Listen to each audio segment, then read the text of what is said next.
This home was built in 1926 for Frank Agnew, a clothier and successful businessman.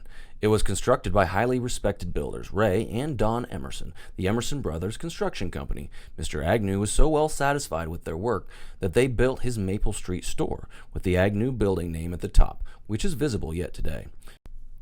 Mr. Agnew, a conservative clothier, bought a boxcar of men's overalls. The sales of the overalls slowed as the national economy slowed. Then the Depression hit and Mr. Agnew went broke.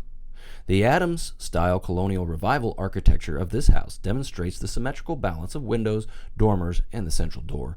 Multi-paned window and many gables on the two-storied house gives the desired formal appearance. Shutters are typical of the colonial style. In 1940, Dr. John Lycan, a respected surgeon, and wife Dorothy purchased this home. Later, he had double amputation of his legs below the knees and took a year off work. During his recovery time, he made wooden gun stocks and organized a ham radio operators club. When he returned to the operating room on crutches, he dropped the crutches at the door and worked from his wheeled stool. He organized the local physicians into a collaborative partnership named the Creston Medical Clinic. New medical procedures and standards of practice such as x-rays and new lab work with shared expenses were the impetus for this clinic.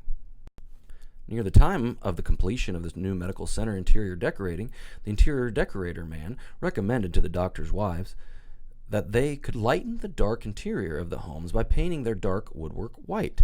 Mrs. Lycan immediately took to the idea and had the woodwork painted. However, shortly after it was painted, she knew she had made a wrong decision. However, Mrs. Lycan lived here a very long time. When Carl and Jan Knock bought the house in 1994, they were only the third family to live in it. Carl's maternal grandmother, Ray Emerson, of the Emerson Brothers Construction, built the house. They sought out this house because it still had architectural and structural integrity. The Knocks renovated it over their 24 years at this address. During this time, they added flowers, gardens, picket fence, cedar fencing, and outdoor rooms to the property. The original kitchen was in the basement to keep the living quarters cool. The kitchen was brought to the first floor by the Lycan family. Knox enlarged and modernized it. Carl is chairman of the board of directors of Iowa State Savings Bank and retired from the daily operations in 2018.